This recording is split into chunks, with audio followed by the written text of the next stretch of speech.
all about Lena in the end. I'm looking forward to seeing how our first game of Division 1 SCA goes. Cap and Avery, take it away. You agree with those guys? You think Lena's a little broke right now? I mean, it looks really broke right now. Hero's going to be gone in a week. I don't believe that for a second. Right now, with how the pace of the game works and how these heroes scale, it feels like people are very confident going with, you know, 2 good damage sources in the late game and an aura buyer to pump them up. It doesn't feel like you're lacking too much. So in those types of games, if the auras are economically viable and you feel good buying them, you're not falling too far behind, or because they're expensive. Like in the past, things like pipe used to be very expensive, so people were hesitant to buy them because it took too long to come online. But it seems like a lot of these are just cheap now. You see Veil, you see Drums. These are not expensive items, and they help you go late game too. Flame, just a casual. Some casual banter. Anyway, so the smoke broke here, and it's going to continue to break as Shanks just leads the way, trying to grab the Crystal Maiden Ollie. He actually doesn't go for the Q. Now he goes for a toss back, see if they can get the first one. They do, very quickly turning now onto Q for a second blood, perhaps. The snowball over to Shanks is not quite enough, nor is the lumber thrown at Q. He survives through that, and his back probably hurting after that one. Execration will walk away with a nice little start to this game 1. And kind of, I mean, we also heard a panel talking about it. It's important to get a good start in the DPC, but also this new DPC in general, right? You're facing up against one of the tougher teams. If you could just walk away with a clean series win to start your 3-week DPC, you're going to be feeling pretty good. Absolutely. I mean, first blood definitely helps, gives you a little morale boost. Yep. And especially if it's going towards Lena. There's one hero you don't want getting first blood in this game. It's probably this Palos Lena. Yeah. Especially he just went full stats build, so he's up to +6 off the bat. And he got some one charges too. Gold. Yeah, I mean, he's got 3 one charges, first blood. What more could you really ask for? And they're going to try and lane swap him as well. So that's what more you can ask for. Give him a better lane matchup on top of it, I guess. They just don't want him in this Furion lane. They want the Doom up there, use the Scorched Earth, use the Devour to deal with the Treants, where Lena doesn't want to have to spam out all her mana too early. Pretty good start for Execration. That was a very casual, just kind of first blood. Surprised Talon lingered when they saw them just running in like that, because I don't think their level 1 is necessarily stronger. They'll pay the price. Well, we'll see how this matchup ends up going between the Lena Drow Ranger bottom lane, and then obviously we're watching the Makoto Bob Tusk Tiny battle. So we'll see whether or not Execration's lane swap here does actually pay out. Our final lane is that top lane. We got the Doom versus Furion with the 2 melee supports on either side, Clockwork versus Stream Protector. Now, let me tell you something. He's already got the Saturn Mind Stealer on the camp, so this Doom is going to be happy down the road if he eventually gets there. Yeah. Safe lane Doom is pretty strong. He can play around the tower aura. He has Treant to back him up with the heals. Even if Treant dies once or twice in this lane, I don't think Execration care.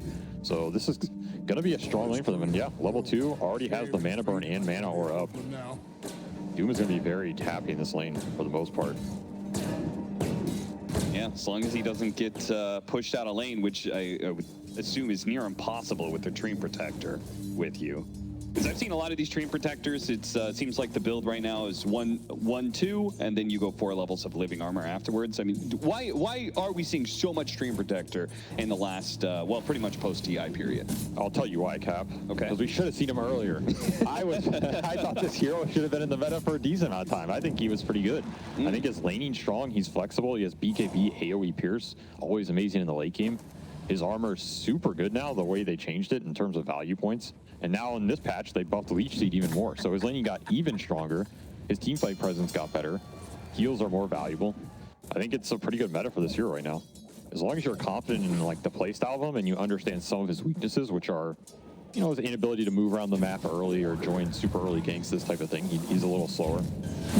He provides a lot for you in the mid-late game. Nice pull out of position there by Shanks. 23, taking a lot of damage. He's going to duck into the trees here. See if he can kill Shanks before going down, but he will not. Ollie, he'll be able to get the kill instead, but 23 going down beforehand. No experience for that. And Palos also walking away with not just free farm, but a second kill on top of that.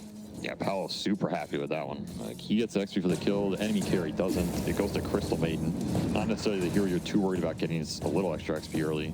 Battery Assault I know this matchup is not the most fun for Dream Protector, but they're now joining in. They're going to be able to get this kill. So 23 just saying, I can't play that lane anymore, and understandably so. I mean, once Marcy gets the level 2, got the rebound and the dispose, I don't know how you play against that kind of lane.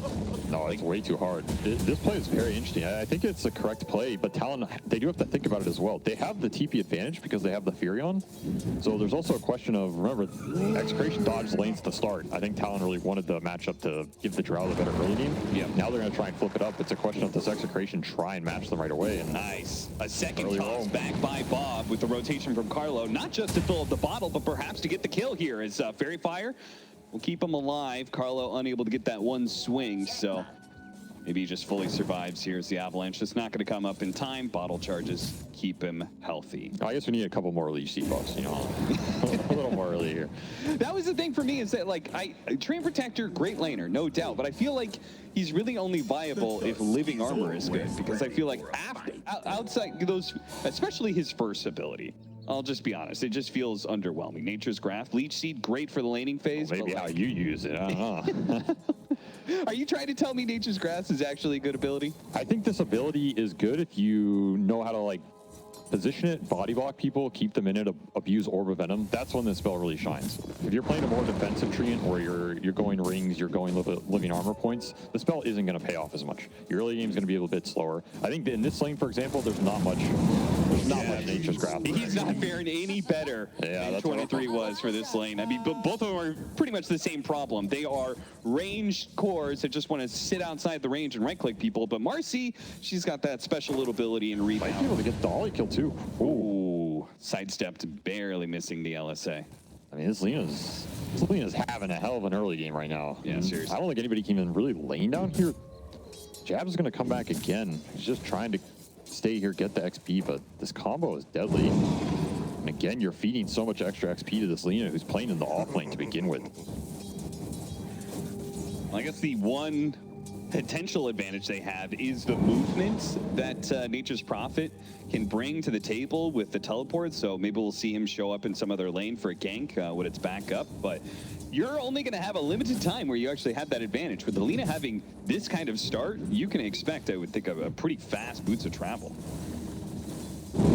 Absolutely. I mean, I would expect Falcon Blade Maelstrom first, but like you said, if that boots of travel on top of it comes out at 13 minutes or something, he's just going to be cruising around the map. The catch is not going to be there that early. Bob is just merciless with these tossbacks. Not actually going to be able to get a kill or anything off of it, but it is just forcing Mikoto to blow through the snowball over and over again. Go for the rune, and it's on the other side of things. So now Bob, without that refill, maybe in a bit of trouble as Frostbite shows up. Nice rotation from Ollie, very well timed, and helps Mikoto secure the kill. Just don't have the vision for that rune fight either. Talon's done a pretty decent job of controlling most of the vision for this Marcy rotation and around bottom, and Tiny's just operating blind. Like, he's just guessing the rune, he gets outnumbered. It's a rough go. He was pretty much out of resources anyway, so maybe happy to just take the trade, but this is a double melee mid matchup where runes mean a lot for these heroes in the 6 and 8. It kind of defines how they can take those early fights, especially keeping to some of these side lanes, which is exactly what we're seeing here. Got spotted. Shanks, he's got the opening to be able to get the rebound away. Interrupted halfway through, but still, Mikoto, slowed down by his own shard, will be able to catch up. Snowball to dodge the LSA, really nicely timed by Mikoto. Shanks does what he can and actually puts Mikoto in a position where he may actually die to Palos, who just throws the right clicks down. Not quite enough, though. We'll clean up some treants for his troubles, though. That would have been close. I don't know if that level 1 Dragon Slate kills him, but we can see how tanky that hero is early on. Just level 1 treant armor. That's enough, right? The 6 bonus keeps him alive for so long there.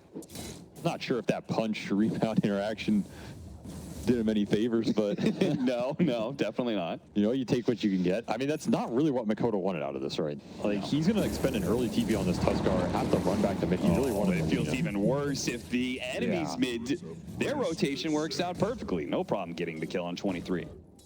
No, this game is going amazing for Execration right now. Remember, their lineup is arguably slightly slower in the very early game. I always feel like you don't want to be behind in the early game with Nature's Prophet because I think it makes all of his later moves just a little bit harder. Sure. And so Execration having this kind of start must feel very good for them. Yeah, and I think Talon are kind of recognizing the pace of the game is all wrong for them, so now bringing pretty much a three-man kill force that is going to be moving around. Q, Ollie, and Makoto. 23 TP's mid as well. That is... Doesn't even get the rune. This is just an awkward map setup, I think, for 23 here on this drought. He just doesn't have a lot of places to go right now. Both these side lanes proving deadly. He's going to say, you know what? Give me the last lane. I'll try mid. Tried the other two. Didn't work out. What can happen to me mid here? Well, if he gets level 6, he'll be able to go for the 4th lane, which is just jungling from there. Ah, yes. So the fabled 4th lane of triangle for 30 minutes. Yeah, every Drow Ranger's dream right there. Every pub player's dream. The upside is this Tusk is an okay hero to just kind of roam around the map and make stuff happen. And he's probably having the best game in terms of levels and farm. They also have Crystal Maiden Aura to kind of boost up some of the early roaming if they want to play this double support roam, try and make some kills happen. The problem is they're just going to lose so much on these side lanes if they get left empty, which is kind of what's already happening, right? Like, nobody wants to stay bottom. Yeah. But you have to get something else on the map while this is happening, because this Lina is just playing super far ahead. You're there, Q. Trying to pull farther. They know you're somewhere around here. They know you didn't go down because of the scan. Palace is like, he's here somewhere. We've got this great lane ward, which helped them dodge the three-man gank. Right, no one's checking in here. Maybe they thought he just TP'd out. Though technically they should know he didn't have a TP because he TP'd mid off of the Dream Protector illusion diving the tower. No, I feel like they know he's in there and just showing some mercy. You know what that is? Let him sit there. That's every core, every second that they're looking for that support hero to kill, they're going, I could be hitting so many creeps right now. That's true. And then eventually they're just like, whatever, it's not worth it. I'm hitting more creeps. No. Palace is like, how much is this kill worth? Again, 200? It's not worth my time. I'd be killing treants. Yeah, it could have been Double damage. killed the whole creep wave by here. I mean, that said, he's not even top of the board. It's Doom. Yeah. And like we were mentioning, this Doom is going Auras, so this early game's getting buffed up by Execration. Oh, they need this. Yeah, this Snowball gets in range. Palace, oh no, the shard. It was right on the knife's edge there, but Palos just falls on the right side of it, got bumped forward by the shard, and as a result, another failed gank in this bottom lane. This is going to start to feel bad, because now you have this 10-minute catapult timing. How do you use it with Furion? That's always a big question with this hero. That move is going to slow it down a lot. They still have the one mid, maybe trying to collapse here. This is a tanky Tiny. Remember, living armor on top. Yeah, go for a Tiny who not only does he have a grow, so he's got the armor to work with now, but he also has the living armor. Like, there's just no way you're going to kill that hero quickly. I think Execration fights these towers. There's no way they give him up, especially when they have early mech on Doom. Yeah. Like, he's pumping up to 25 armor of his own already. And if they could hold these towers and let the Dream Protector get some more experience, you'll very quickly have a level 4 living armor, and they'll just make things even worse for a Nature's Prophet lineup. This early game is going to get slowed down for Talon a lot. They might even just have to start to readjust what they're trying to do here with this Furion. Just try and scale into the mid game a bit harder. Okay, so like that readjustment is just like, let's just focus on farming, like stop rotating so much and just like hit creeps and...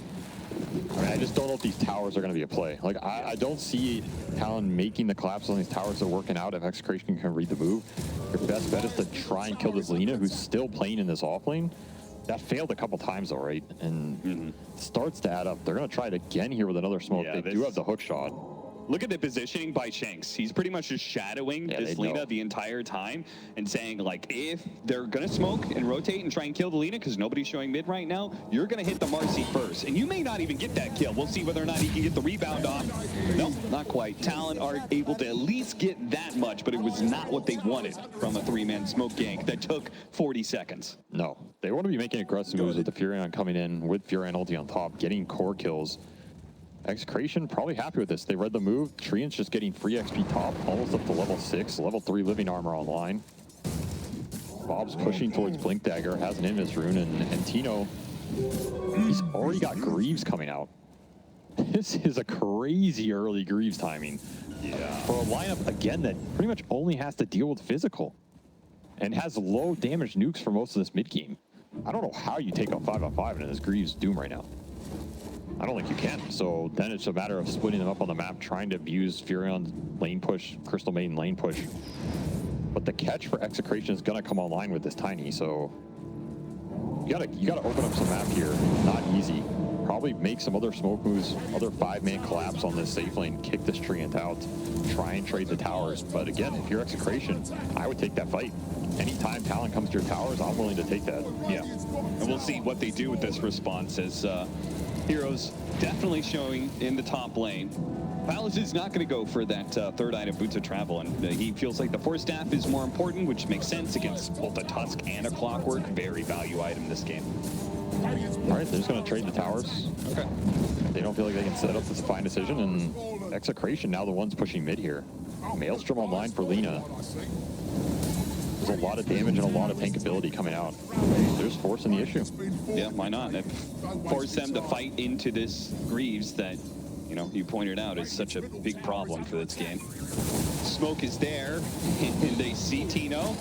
They're going to go for it. Hookshot is going to lead off. But what's going to see Shanks, he actually immediately goes for the Crystal Maiden, tosses him into position, quickly dies to Palos, who is just standing there with a living armor and delivering fiery justice to anybody who wants to be able to fight back. Nice toss over. That's going to ensure a big kill onto Makoto with the help of the Doom locking it down and almost catching the Fury on as well. Either way, 3 heroes go down and a mid tower to fall. Execration continuing their very dominant laning phase into now just devastating all of the early tier 1 towers. I mean, that's just a hard fight, right? Like, the second you're not getting on top of this Lina, she has a free reign. Yep. That is an impossible engagement. We saw how tanky this Tino Doom is already. He has the living armor on top. He's already up to 40 armor in that type of engagement, 70% reduction. I mean, good luck, my friend. It's just not happening. And now you have this Blink Dagger online. 23. All right, time to go all in. 23 is definitely going to be dying here. At least I assume he's going to be dying. Okay, they get there in time, stop the TP. On the other side of the map, they tried to all in on Tino, couldn't do anything. So I don't know what you do. He's even got toughness aura on top of it, so you can't even find the frost armor this game. This'll come in handy. It's just, this is getting a little out of control. Because like we said, this Talon lineup does not function the best when their towers are getting pushed down and they're losing the map space. The Furion wants the map space to open up so his pickoff can go to work. Now it's just, you're going to have to operate with limited vision, limited control, limited space. Your ancients are getting stolen by the enemy Lina, who didn't even go bots, just went 4 staff, so he's even harder to gap close now. Your clock is just not effective. Nor is the Tusk, right? And while all this is happening, Carlo's just sitting top. Yeah. Just playing Tree Protector PvE Dota, just mobbing up creeps, getting super high level. He's just armoring people, and anytime there's a fight, he'll TP in, cast an Overgrowth, like we saw in that mid-engagement. Yeah, and he'll soon actually be even more effective for that kind of play, because he's going to have a Blink Dagger in about a minute. Yeah, so he's basically the 4. This is just good execution of the map by Execration. 5k gold lead. They're going to continue to get farmed on their supports. Very nice early game execution from them. And Pipe coming out for this Doom. Even more tanky auras. And there is just no time I can see where Talon is going to feel strong again, really. Because, I mean, so much you were talking about the armor comes down to the Drow Ranger. She's battling up against bonus armor against all of these heroes. She's good at dealing with base armor. Heroes that just naturally from agility have a crap ton of base armor. But you've got Greaves, you've got Tiny Grow is actually, you know, bonus armor one of as well. the better answers. That's the thing. All this tankability is not tankability the Drow's going to scale into necessarily. Yeah. It has to come from some sort of hybrid damage here, or huge damage over time, right? We're seeing like jabs. He went Witchblade. This is the common Furion build, but he was debating auras early on. So he again recognizes the state of this game and just trying to scale into some hybrid damage. But Execration not giving you the time. Nice toss back there. Shanks with the dispose, pulls Q into a position, and then Bob follows that up by getting on top of Ollie and tosses him onto where Q got disposed to. 2 repositioning abilities in conjunction, making for a very neat little fight for Palos. I think this idea of repositioning is also something that teams should have picked up on from TI. Because when you have these auras, when you're the stronger ball, the reposition of being able to throw an enemy into your ball, it just becomes that much better. Because now you force a type of fight where if you toss someone in, Talon has to choose, do we run into this Doom armor ball and take that fight because our dude got tossed in, right? Yeah. It just becomes an impossible scenario, but I like this move. Yeah, this is probably the first little W that we're going to see out of Talon. As they're going to be able to take the Roshan without the interference of Execration. And I think they'll be able to get out pretty cleanly too. We'll see. Bob blinking forward, not able to stop any of the TPs in time. So everybody gets out. Very clean for Talon. Yeah, that was perfectly executed. You can't fight the enemy. Go find something else you can fight. Roshan's a bit easier, so I'll give them a decent amount of time here. Now they can start to split the map up, trying to abuse the Furion. Uh-oh. Oh, man. Maybe it's the Furion who's going to be abused. Okay. 100 to 0 pretty quickly. And he's going to go an AC next item. My God. These guys, they understand pretty clearly. Talon, you've just got physical damage for the most part. You've got a Drow Ranger. We're just going to armor up non-stop. I feel for the Drow in this game. This is some armor supremacy is all he's deleted here. Think you're hunting the tree, but instead you're going to hunt it back. Yeah, this 5-man armor ball is becoming unstoppable. It's even an early high ground push by Execration if they really feel like they can force issues here. Which then it's a question of like, what does Talon's base defense really look like in this game, right? You have Drow, but if she's not doing much damage, it's getting a little spooky here, Cap. What do you think Makoto does? Because this Tusk, we talked ad nauseum about how the Drow Ranger is going to be ineffective. The same applies for Tusk, who wants to be able to single target burst down a hero with the Desolator build. I don't think he's actually, even if he gets this Deso, I don't think he's actually going to do enough damage. I almost feel like he needs to go the Axe. And just like that's what I was thinking. Like, did you say screw the punch scenario? I'm just going to kick you back? Yeah, I mean, you talked about the repositioning, how powerful that tool is. Tusk is perhaps the only hero that can rival Tiny in that regard. I mean, I think Ags is one of their best areas to try and win this game going late, because as good as repositioning is for the ball, it's also good against the ball. You take someone out of it, you remove a hero, then you isolate him. It forces them to try and collapse into you. So I do like Tusk Ags in this game, but I mean, Blink Deso is kind of necessity on this hero. You feel really bad without it. You're just not doing anything. Looks like Talon are going to be taking some sort of fight here with the Aegis. Starting off trying to blow up the Doom. That damage was not very fast. He managed to get the 2-man toss combo. Shanks, he's in deep. They actually got a pretty decent freezing field on Hall. Overgrowth, all controlled. Drow Ranger still trying to fight through. Shanks does manage to get that kill. Bob coming back in. Another 5 seconds for another combo by him. He wants to be able to chase down some of these heroes. His jabs is certainly caught. Bob's going to look for a little bit more. Oh, nice force sap down the cliff from 23. Does manage to get away. So actually, Talon, I feel like that fight, especially the way it started with them doing absolutely nothing to Tino and getting 2-man comboed, that fight should have gone a lot worse. They're happy to get out with everybody there.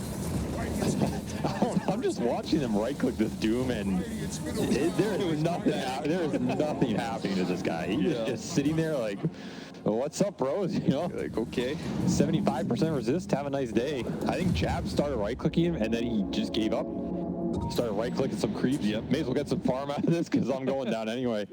It's just tough. This is just a tough part of the game for Talon. They have to push through this, try and get to the 40-minute mark or something where the damage comes online. And another beautiful overgrowth by Carlo. He has the blink from the early farm he got, so just able to get them all here. But yeah, I mean, look at Jabs hitting. Like, oh, this is not even damage. Might be healing him. It wasn't even Palos showing up for most of the fight, to be honest. So only towards the end.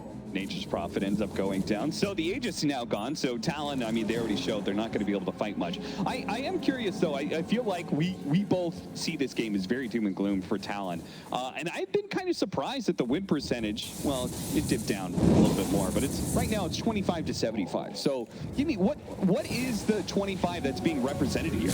Maybe it's this. Maybe it's them actually getting on top of Lena for once. The living armor is making it very, very slow to be able to kill him. And now the overgrowth is going to make things even worse as Bob shows up with the toss back. Avalanche over the top. Jabs continues to futilely right-click Palos, doing no damage whatsoever. His damage was actually getting outdone by the lifesteal living armor combination there. Oh, dear. I mean, that was the AC up as well, right? He was literally up to 80% resist. these engagements, there's just no magic. I don't know what you need in this type of game, to be honest. Yeah. The only thing that comes to mind is Revenant's Broach. Like, hey, there's an answer, sure. I don't know. Maybe you just rush Broach on this Furion because Jabs just TP's in. He BKBs early too. There's 0 damage.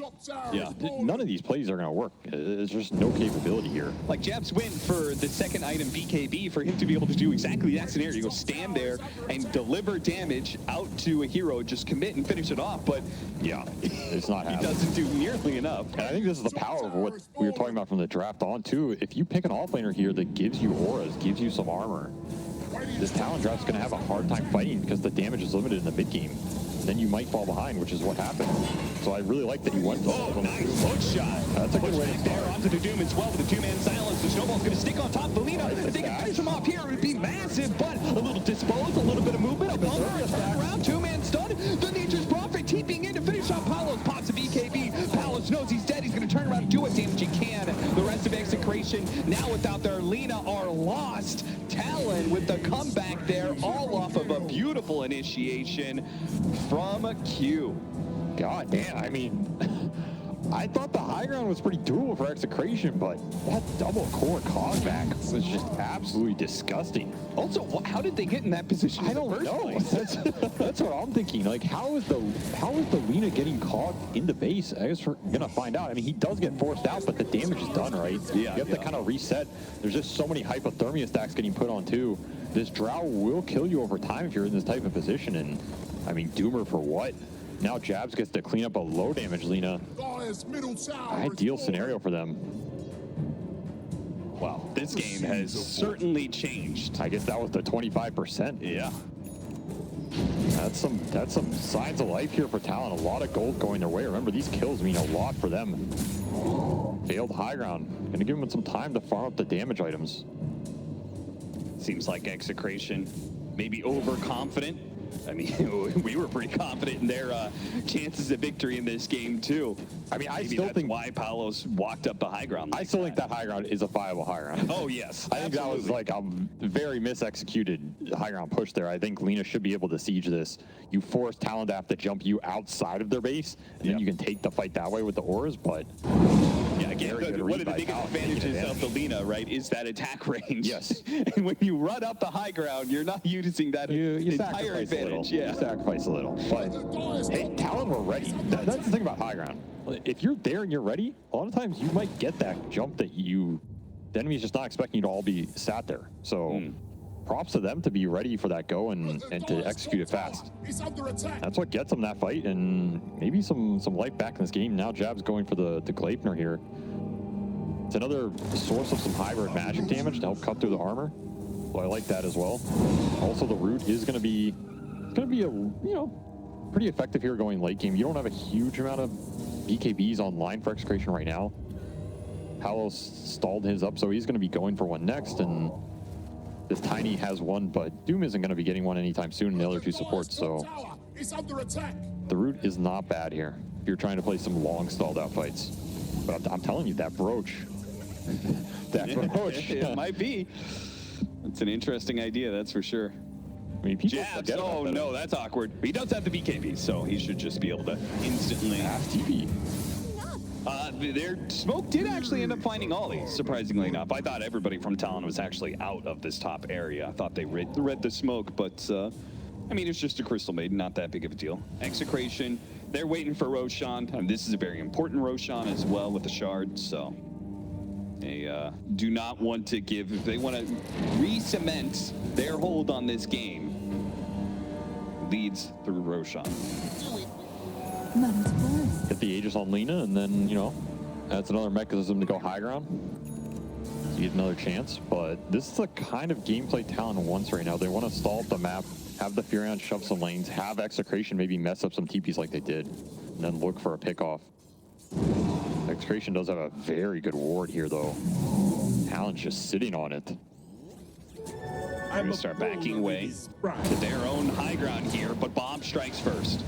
They do not have a ward on the high ground to fight this, so they are just back to split push mode. So that still holds Execration's supremacy of the map, and once they see that Roshan is up, they should be able to do it. And I'm not sure if Talon is really going to be able to contest. We'll see.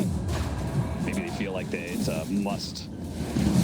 No way you're contesting this without the clock. Use all your vision and your initiation here. That's true. Especially Lina BKB online.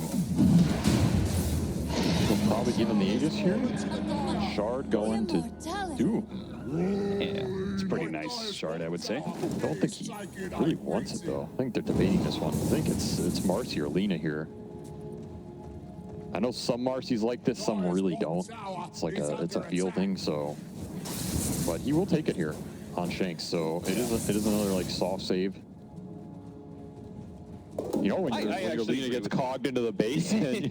Yeah, when he walks up high ground, now you can force him down the low ground. Exactly. Easy peasy. All right, even Elven Tunic on this Lina as well. Extra evasion here. That's pretty nice. You know, one note, we were talking about how auras were very important at TI. Obviously, Wraith Pact was the big hot topic there, but there were some other auras being bought. Specifically, Wraith Pact Pipe was very common, but then they changed Wraith Pact. Now, no longer reduces magical or pure damage, but it still has the same effect on physical damage, which means Talon's lineup is still susceptible to Wraith Pact like it's TI. Yeah, that's kind of the funny part here. This is a pretty good Wraith Pact game, right? Like, if you're ever reducing the damage of any of Talon's cores, you're pretty happy with that. And at the same time, you get some Vlad's aura. It's pretty nice for the Lina. These super long-range carries really like lifesteal. Helps them stay in the fight and sustain, especially if they get gap close. You just stand your ground and fight it, right?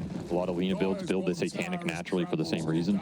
So a little extra never hurt anybody here. And I mean, what aura is even left for Doom to buy at this point? I don't know.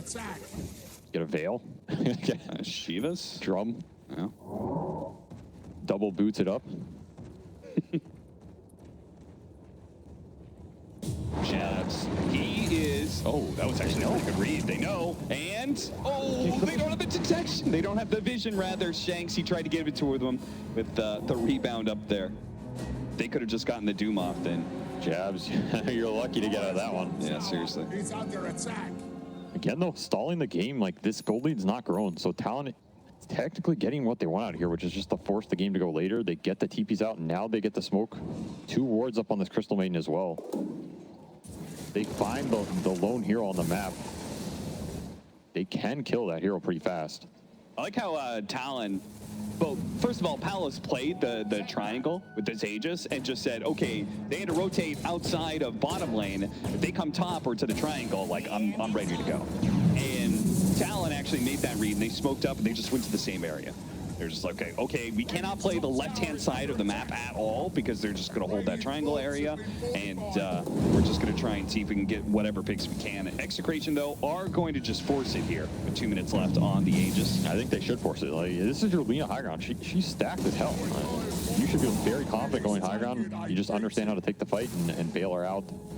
Remember, Talon has to jump her, so just put the onus on them. I mean, Talon were trying to get that smoke gank to try and bait the Fury on the other side of the map, but I don't think Execration want to take the fight. They're just going to be happy forcing the issue. Here's the jump. All right.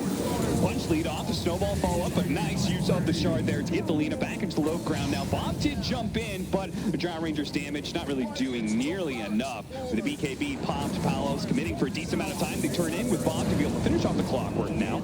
23, just playing it back and forth. Nice use the Manta, good gust as well. And now with the Doom overstepping himself, trying to follow up that initiation, gets caught. But no, Tom actually saves the day with the toss back as well. 23 damage with the Hurricane Pike, back to the side, but Palos is more than enough damage to put him in the dirt. Bob able to get away as well. Q tried to clean up what he could, but everybody is low, but nobody's actually dead from Execration. All they've lost so far is the Aegis. Without the Drow Ranger, frankly, they don't have the damn bit of damage left in the tank to finish off any of these low heroes. Honestly, that fight, it could have been, it was so close to going so well for Talon. Like that multi-shot hitting everybody, stacking up the stacks. If Drow's by, maybe you can take that fight, but he's pretty much the only one without it. And Talon's gonna have a clock dieback, the Fury on buyback, and now not enough gas left in the tank to take down this Palos Lina, who's just gonna clear your base for Megas here. Yeah. Nobody is able to do anything to end this game, feels like. Very impressive. First blood. First blood. That's why you don't get first blood. That's, you go and look at this replay, that's what did it. Yeah, you think Talon are going to do that in the break between game 1 and game 2? I mean, I think This this is is go through the replay, see the first blood. That was it, guys. I mean, this is a game where you probably don't have to go too much in the replay. It's a matter of, you know, early game did not go well enough. They get the horrors online before our damage comes online. You can't really swing the tempo, and it's just hard to come back. So you still think that this draft, which I would say is pretty, it's not the greatest damage and a lot of it's physical. You think you can still execute this? It just came down to, like, you just need the laning phase to go better? Good. You need to be ahead of the timings, as you said, of those aura items? I think it definitely helps a lot. Okay. Like, the farther you are ahead, or even if it just didn't go as bad as it did, because remember, this Lina had an insane start. She had first blood, pure stats, didn't have to buy a lot of regen, and then got like 2 good core kills on lane between the Drought and the Furion. And those core kills are forcing the Furion's TPs early, so he's losing a little of XP, he's losing a little time, he's losing a little resources. By the time you go for this mid 10-minute catapult tower push, Doom already is the most farmed hero in the game with mech online. It just can't happen, right? Yeah. And if 1 or 2 of those moves go your way, this game can look very different for Talon. But you have to be able to set yourself up for those moves to be successful, and the margins on that are very thin, right? I think the onus is on Talon to execute those early lanes for that to happen. Just didn't happen this game. And then this game becomes hard, you know? That's how some of these drafts function, so I do think a lot of that was lanes. Remember, the lane matchups also got swapped, so Execration had a very good read of how to slow that down as well. Execration Good stuff. going for the finishing blow here, but stopped by jabs. Of course, you use the BKB. Execration can certainly take their time and just have the Lina whittle down the tier 4s. Carlo went buckler medallion just to throw some extra insult to eye, you know, like, I'm gonna go medallion. No one is going medallion. Yeah, just to armor my Lina up even more. It's actually insane. If he completes the full out Solar Crest rather, putting it on that Lina. I mean, it's good. It's a good Solar Crest game, right? They have like the solo right-click carry in the Lina. Tiny doesn't need it because he can just throw the Axe trees. It's a good itemization here. I think Execration really understood what they wanted to do this game, all on the same page. Looks very smooth. And in the end, Makoto is going to agree with us here that Aghanims may be their only hope. And it's certainly your best hope when the enemy team is pushing tier 4s. You can get them close to Doom the got fountain.